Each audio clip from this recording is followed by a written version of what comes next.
and welcome to the Pig and Whistle Tales from Azeroth. As always, here at the Pig and Whistle Inn in Stormwind, I go for a variety of subjects with regards to World of Warcraft.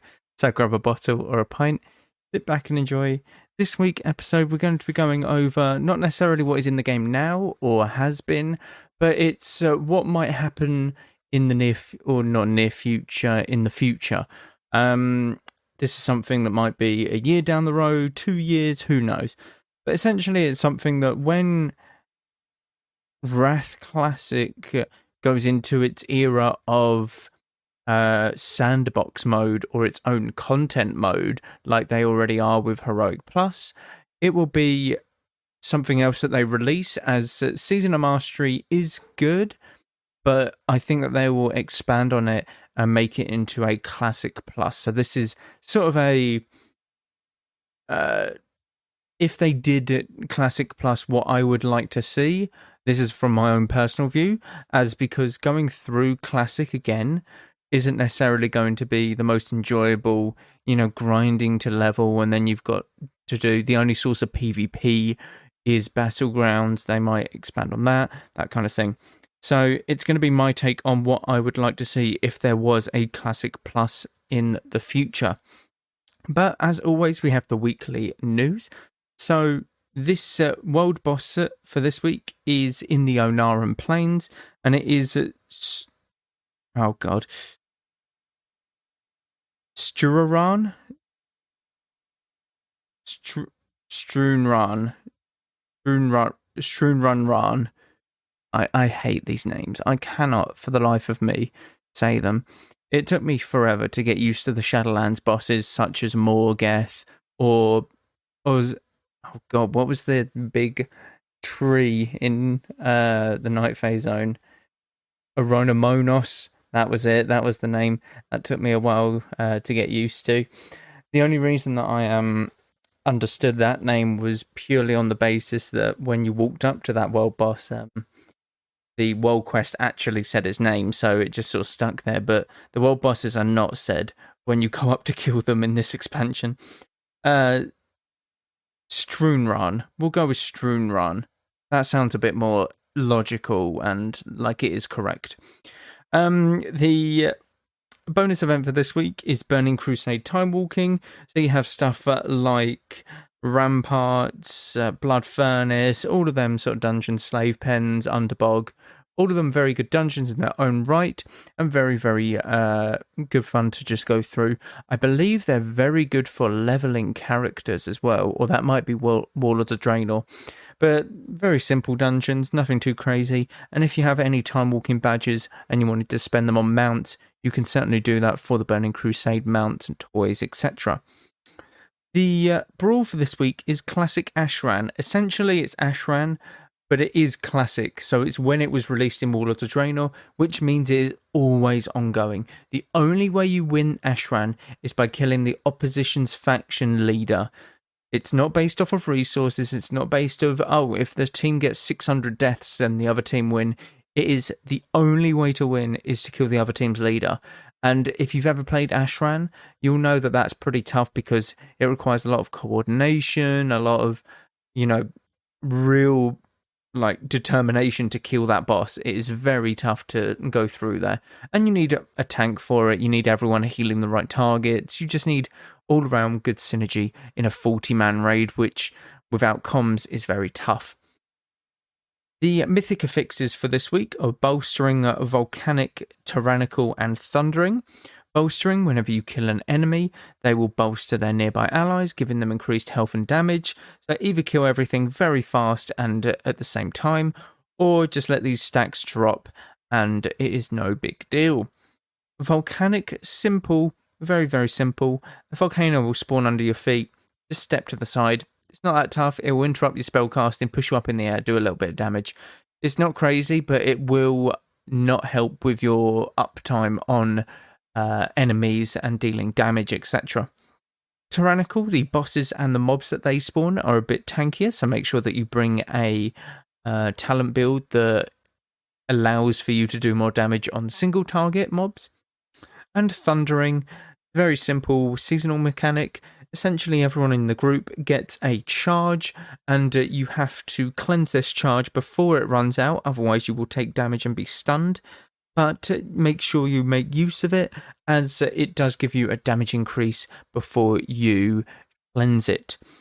And the ability that we're going to be looking into the history of this week is Blink. Now, this one's a bit weird. I looked up a couple before this, and this one really caught my eye. Because a lot of the changes, or most of the changes, actually came before WoW was even released, which is very, very cool, isn't it? That's actually a very cool thing. So the first change that you find in patch 0.6, about 5... No, God, more. 7 months? Yes, 7 months before release. Wow, that's crazy. Yes, 7 months before release is the first change to Blink, and it has been moved to level 20. Very simple. I want to remind you all that patch 0.6 was in the 13th of the 4th, 2004. 2004. I was very young when that patch dropped. That's crazy. The next patch came 4 months later. No longer will allow you to teleport past doors, and rank 2 and rank 3 removed. I wonder what the ranks were. If it was just you teleport further, maybe 10 yards and then 15 yards for rank 3, or just 5 yards. Yeah, maybe. But no longer allows you to teleport past doors. That's cool. Imagine being able to blink through doors to open it from the other side. That would have gave mages such a cool sort of element to them. They just appear the other side. But I suppose that that's tough to do, because you'd need to code everything to make it not a door, I guess, not something that's open, being able to be opened. Plus, with the terrain in World of Warcraft, a lot of it doesn't have any anything behind it. It is just kind of a drop-off point, and it's very much just a 2D image. So if you manage to blink behind there, you can honestly just fall through the world and stuff. It's not great. The next change came a month later, before WoW had released still. You can't blink through doors, which is sad. Again, I guess people still thought that they could blink through doors, so I'm not too sure about that. And the next one came a month later, a month before release, and that is now counters stun effects. Cooldown timer has decreased, and mana cost now scales with level, which makes sense. So this is when the notorious, you can blink stun, you can blink out of a stun, and it's 15 seconds, I believe, the cooldown on it. So this has been in the game since the testing, which is really, really cool. It's really cool to see that they have not changed that feature since the very launch of the game. Then the first change that it got in actual live World of Warcraft should work much more reliably and will not stop your movement. Okay, that makes sense. Make it a bit more smoother, smooth out the edges, that kind of thing. Very good. A few months later, it got a few changes in this patch. Using the spell should no longer cause you to fall through the world. That's a very good change. That's a very good change. But I would like to point out that in World of Warcraft Classic, I still blinked through the world at certain times, and it's just one of them things. Like I said, it's a 2D image that you see most of the time, and behind it is not a lot, so you can find spots where you can blink through stuff. The Darnassus Bank being one of them. You can stand in front of the bankers in Darnassus, blink at 10 yards away, and you should end up on the other side of the bank. So you become one of the bankers, which is really cool. If you didn't know that, you know that now, and you can test that out in Classic Season of Mastery, because it's no longer available in Burning Crusade and Wrath. They patched it in that time, I believe. Blink can now be used to escape more of the stun effects used by creatures in the world. Okay, makes sense, because it is a blink stun. And blink is no longer usable on boats and zeppelins. I'm guessing because they just broke the game.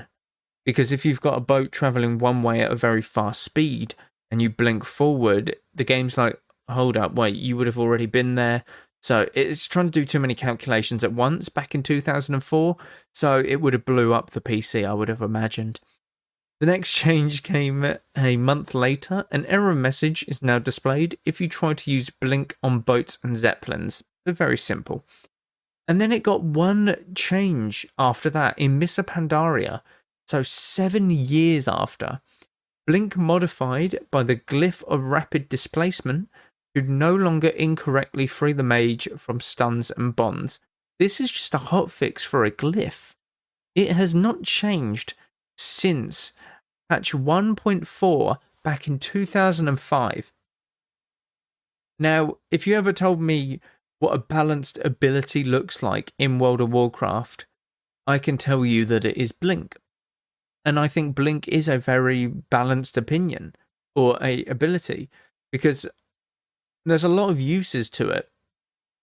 And judging by the amount of like changes that they've had to it, they feel like it's very, very balanced as well. And it's kind of nice to see. It's a nice, refreshing thing to see because you see a lot of spells that have had so many changes over the years.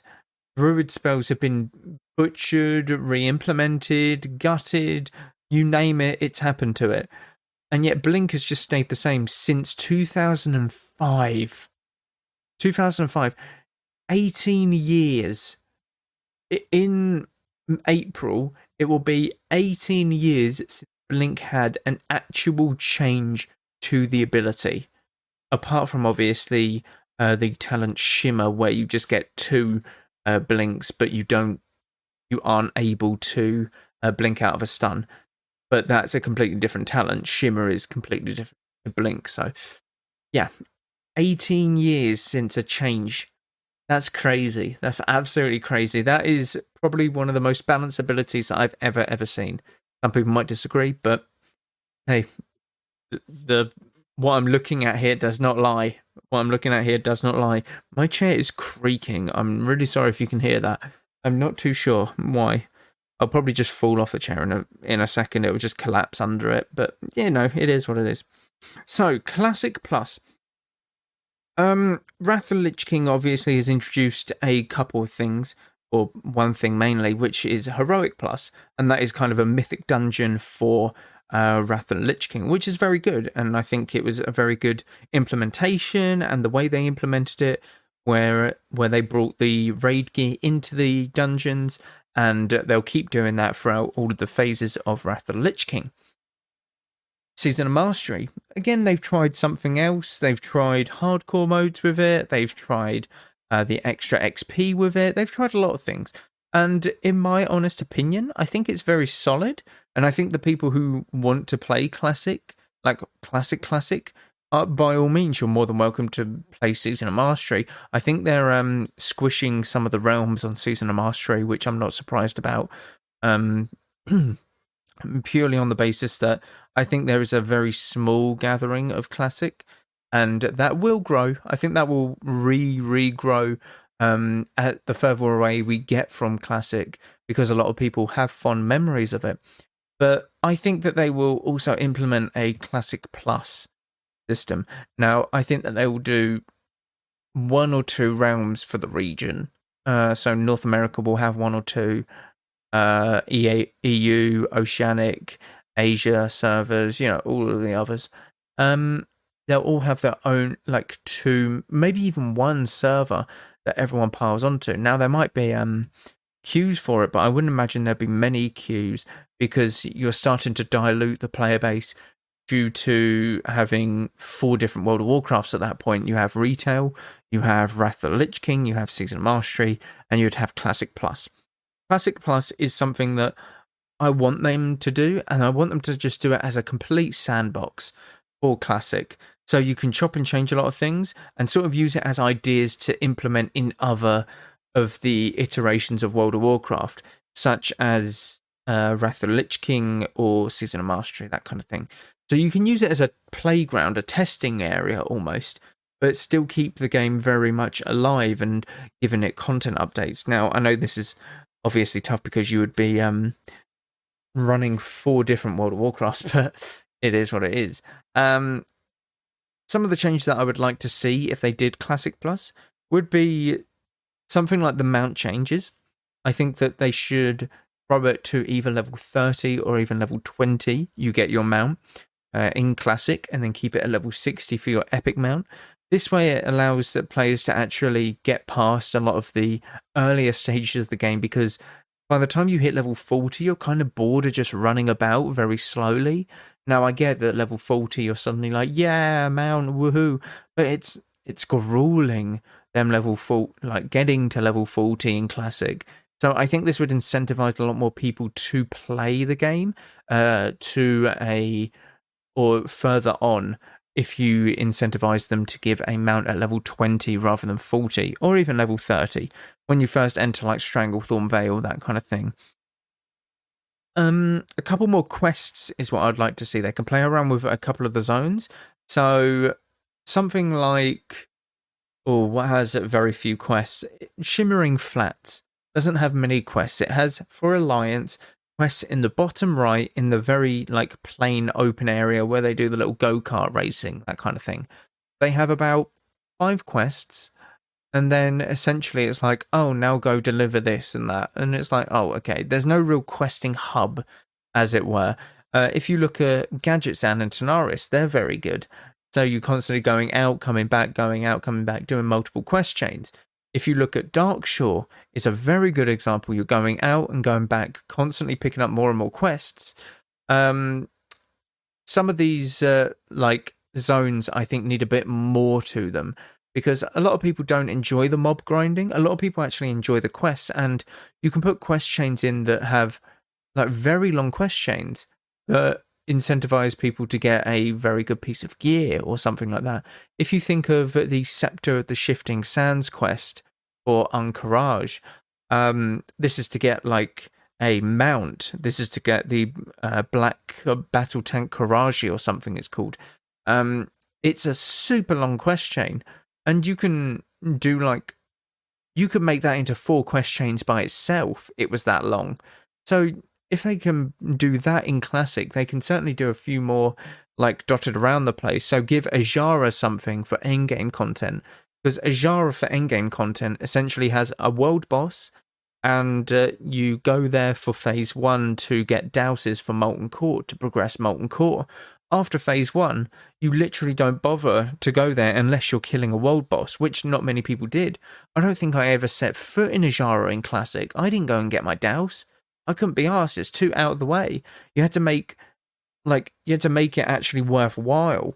The only time I set foot there was for my mage to get a new polymorph, which was Polymorph Pig. And that was I think that was in TBC? No, it was in Classic. I believe it was in Classic. And it's like, that's the kind of thing that you want. Something to discover, something to have fun with, to maybe change your spells. Like the Warlock Greenfire, they could do that in Classic Plus. They could do a lot of things. They could tweak the specs as they are.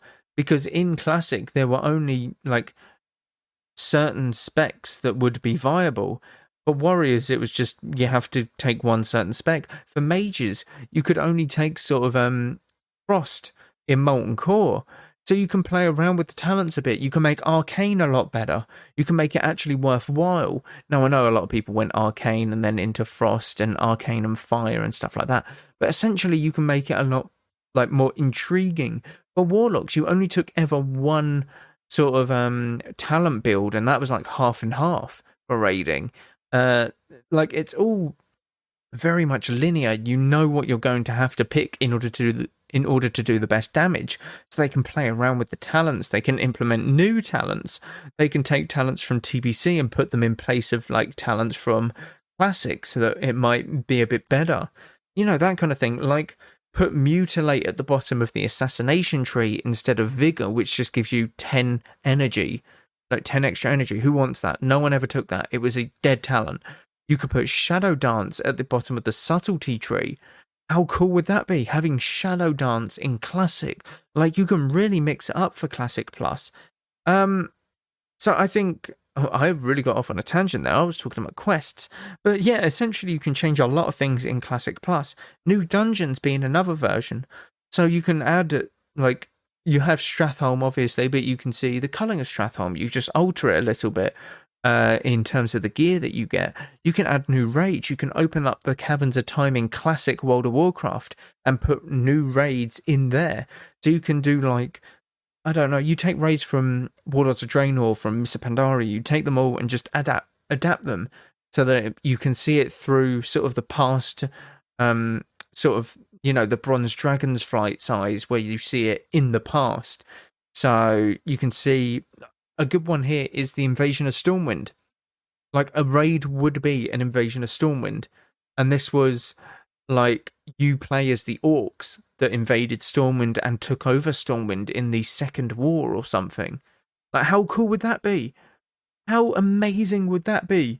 Like, just anything like that could be fun, and you can just play around with it, and it would introduce new gear, it would introduce new everything. And to make old raids relevant, you do the fated system that was in, like, Shadowlands. So 1 week, this raid would be fated, so you're going back to do Molten Core, and that gear that you get in Molten Core has been increased. So you can get a increased chance at a better Thunder Fury. Well, you don't drop Thunder Fury, but, Obsidian Edgeblade. There you go. Obsidian Edgeblade, you can get a better chance at that. You can increase the item level of the Ancient Petrified Leaf, or the Eye, for priests, for their Anathema and Benediction. So when you go and do the quest again, it's a bit tougher, but you get a better item level of your, weapon, so that it's got more stats, it's got more healing. You can do so much with this. And again, you can implement it in this Classic Plus and then see what the feedback is from everyone who does that, and go on to implement something similar in Wrath of the Lich King, maybe, because you've already gave them Heroic Plus, so what's to stop you from doing more, like adding new raids, etc. I think it would be such a good win. Even zones, you can add new zones. You don't have to add Outland or Northrend. You can add cut zones that were going to be in the original game. There was one called Gelligan's Island. I've forgotten his name. Gelligan's Island. I think it's something like that.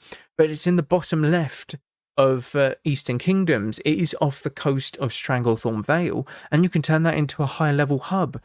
You could turn that into like a city or something where you can do loads of daily quests to go around the world, do a Stratholme instance dungeon, do a Scholomance dungeon and pick up a certain item, and you get for this currency, and this currency you use to upgrade your gear currently. Like, you can do so much with this. That way it would keep old dungeons fresh. It would keep everything continuously rolling.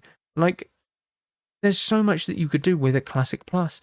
And plus, it gives you the feedback that you want without actually having to alter many things in the game itself. You wouldn't have to put it on a PTR. You could just throw it up on Classic Plus and be like, test this out, see how you guys enjoy it.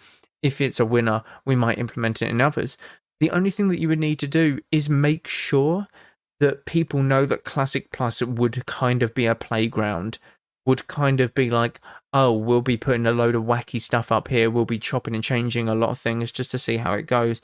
So it would be constantly changing, like every sort of month. It's like, okay, these talent trees have been redesigned a tiny bit, so you can play around with them, that kind of thing. Or we're looking at introducing a new raid. It will kind of be like this attack on Stormwind. These are the first couple bosses. Just let us know what you think of like the layout, the sort of idea of the raid, that kind of thing. There's so many things that you could do with this, and the possibilities are endless. The thing is, this would take...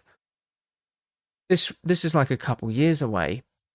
In my opinion, this is what I would love to see drop next. And towards the end of Wrath of the Lich King, they will announce that there won't be any Cataclysm. They will start implementing stuff from other expansions, such as Transmog from Cataclysm. They'll implement challenge dungeons from Missa Pandaria, stuff like that, I would imagine. And at that same time, I would love for them to say, with Season of Mastery, we're going to be releasing Classic again, but it's going to be Classic Plus. And these are some of the changes that we've already implemented into it. So you get a mount at level 20, zones have a few more quests.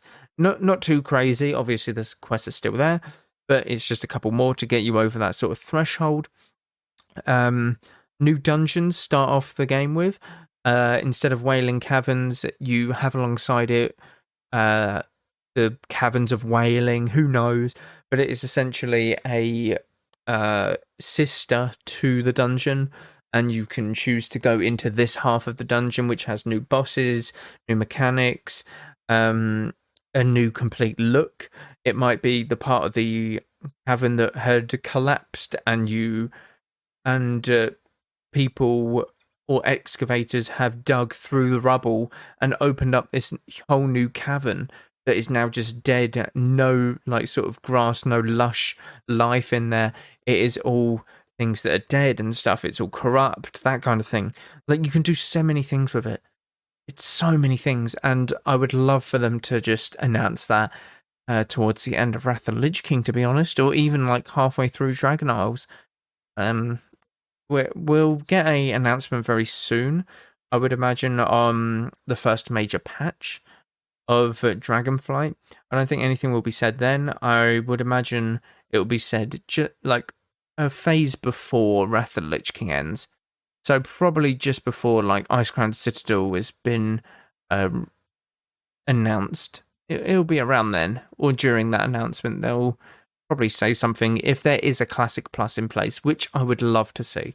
I think it would really help out the game, just because it's kind of a sandbox mode, essentially, and we don't have that as a World of Warcraft type at the moment. But that is it for this episode. Thank you all very much for listening. This is just a bit of a wacky one, sort of an out there, what I would like to see kind of thing. Let me know what you guys think, and yeah, it's really appreciated, you guys all coming back to listen each and every week. The Patreon is just down below. If you wish to support the show even further, that would be a great help. As well as Twitch and YouTube, constant stuff happening over on them platforms.